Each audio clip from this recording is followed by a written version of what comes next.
once again, welcome back with Waqas Aslam from Itfaq Visa Solutions Consultant.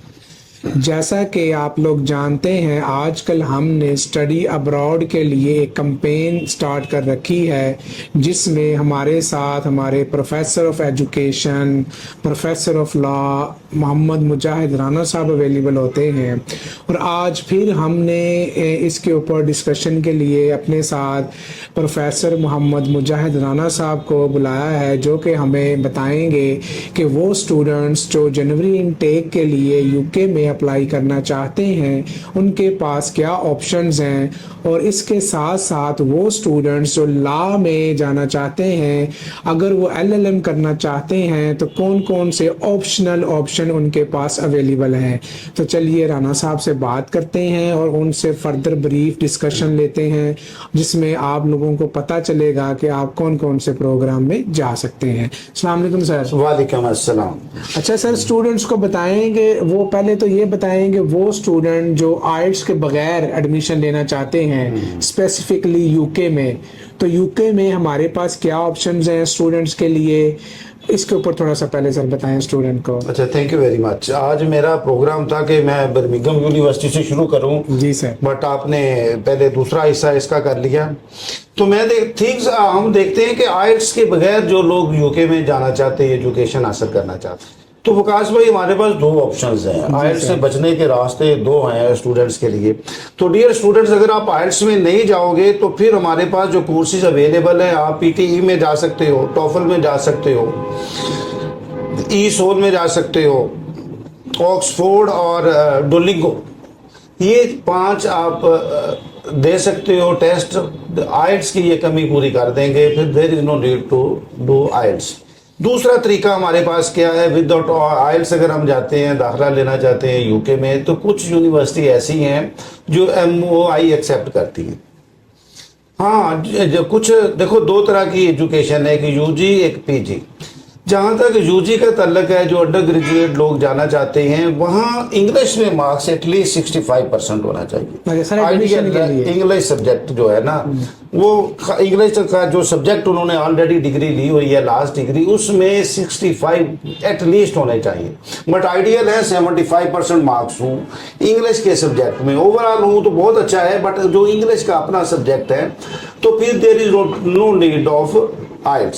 So means that sir student को aisles करने की जरूरत नहीं है। अगर वो 70-75% मार्क्स उसके इंग्लिश में आ जाते हैं, तो फिर उसको MOI पे ही एडमिशन मिल जाता है। वो कौन सी यूनिवर्सिटी इसमें BPP है हमारे पास, UW ब्रिस्टल यूनिवर्सिटी है, बोल्टन यूनिवर्सिटी है, हैरियट वॉट यूनिवर्सिटी है,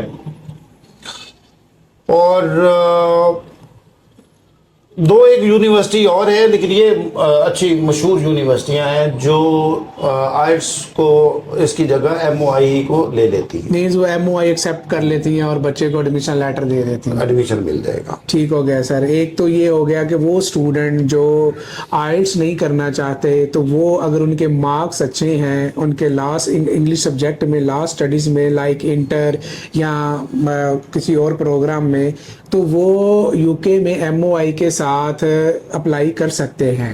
एक तो ये चीज हो गई। अच्छा, ऐसा होता है कि ये लाजमी नहीं होता कि वो कर नहीं सकते, जी, टाइम इतना नहीं होता उनके पास। हाँ, टाइम ड्यूरेशन, टाइम लाइन कम होता है, वो नहीं होता, और फिर वो समझते हैं कि रिक्वायर्ड बैंड में भी कोई डिफिकल्टी आ सकती है। जाहिर है एकेडमी ज्वाइन करना होती है और प्रॉब्लम होती है, और कॉस्टली भी है, 65,000 इससे बढ़ रहा है उसकी फी।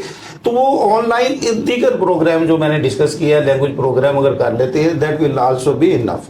जी सर। एक अगले सवाल पे आप आओ, आप क्या सवाल करते हो? तो मैं एक नई चीज आज देना चाहता हूँ पाकिस्तानियों के लिए। सर मैं ये चाह रहा था कि लोगों को वो बताएं, जैसा कि आपका फील्ड भी लॉ है, अगर कोई भी पाकिस्तानी स्टूडेंट लॉ में एडमिशन लेना चाहता है और उसकी फर्स्ट डिग्री जैसे LLM है, मास्टर डिग्री जो लॉ की है वो करना चाहता है, लेकिन उसकी पीछे जो बैचलर है वो स्पेसिफिकली LLB होना चाहिए या कोई भी डिसिप्लिन में वो करके जा सकता है? Very good. ऑफनली तो वकास भाई यही होता है कि जो हम अंडरस्टैंड भी करते हैं पाकिस्तानी के, जाहिर है कि आप LLM के लिए जा रहे हो, मास्टर ऑफ लॉज के लिए जा रहे हो, तो डेफिनेटली लॉ होना चाहिए, जो ऑफनली हम एक माइंडसेट है हमारा। But there is option, okay. ऐसे लोग जिनकी बैकग्राउंड लॉ रिलेटेड नहीं है वो भी एलएलएम कर सकते हैं। मीन्स दैट किसी ने बैचलर बिल्कुल कर सकते इंजीनियरिंग की हैं, है या किसी बिल्कुल। और डिसिप्लिन मैं ये बर्मिंघम यूनिवर्सिटी की बात करता हूँ, बीसीयू की। जी सर। जनवरी इनटेक के लिए अगर कुछ ऐसे स्टूडेंट्स हैं जो चाहते हैं कि हम एलएलएम करें तो वो जरूर एलएलएम कर सकते हैं, ऑल दो उन्होंने कोई एलएलबी की डिग्री हासिल नहीं की। तो उसके लिए हमारे पास 3 ऑप्शंस हैं। इंटरनेशनल ह्यूमन राइट्स में वो जा सकते हैं, एलएलएम कर सकते हैं। ओके। अब हमने देखना है कि ये सब्जेक्ट उसने कहीं इंटर में या कोई ग्रेजुएट है उसने वहाँ ऐसा कोई सब्जेक्ट रखा हुआ था, कोई एक आधा जो हम सिमिलरिटी ले लें, इंटरनेशनल लॉ में जा सकते हैं। अब एफए में ये सब्जेक्ट पढ़ाया जाता है तो इंटरनेशनल लॉ में जा सकता है विदाउट एलएलबी। और तीसरा इंटरनेशनल बिजनेस लॉ में जाया जा सकता है। अच्छा, बिजनेस लॉ में भी जा सकते जो हैं। कॉमर्स रिलेटेड सब्जेक्ट्स लोग पढ़ के आते हैं, तो आईसीएस के कुछ बच्चे हैं, दीगर भी मॉड्यूल्स के बच्चे हैं, तो वो भी जा सकते हैं। ये 3 हमारे पास हैं। तो एलएलएम करने के लिए एलएलबी होना बिल्कुल ज़रूरी नहीं है। इन 3 प्रोग्राम्स में आप एलएलएम हमारे साथ कर सकते हो। यूके से बर्मिंघम यूनिवर्सिटी आपको अलाउ करती है। बर्मिंघम का एक और भी प्लस पॉइंट है सर, अगर कोई सीजीपीए बहुत कम है तो ये उनको भी अकोमोडेट करती है। अच्छा, जिनका सीजीपीए कम है उनको भी अकोमोडेट कर लेते हैं, इवन उनको भी एडमिशन दे देते 2.3 हैं। जिसको हम 48% कहते हैं, मतलब ये 50% से भी कम होता है। तो वैसे तो बहुत अच्छी बात है कि अच्छा स्कोर होना चाहिए, लेकिन अनलकीली अगर बच्चे ऐसा स्कोर गेन कर लेते हैं तो इसका ये मतलब नहीं कि उनकी डिग्री बिल्कुल बेकार गई और वो फर्दर एजुकेशन नहीं ले सकते। वो बिल्कुल ले सकते हैं। वो इंटरनेशनल एमबीए कर सकते हैं। ये 18 मंथ का प्रोग्राम है, 18 माह का ये प्रोग्राम है, उसमें जा सकते हैं। ये MSc management and international business में जा सकते हैं। ये 15 मंथ्स का प्रोग्राम है। इंतहाई कम सीजीपीए के साथ भी आप यूरोप से तालीम हासिल कर सकते हैं। कोई ऐसा बैरियर नहीं है कि आपका कैरियर ख़त्म हो गया।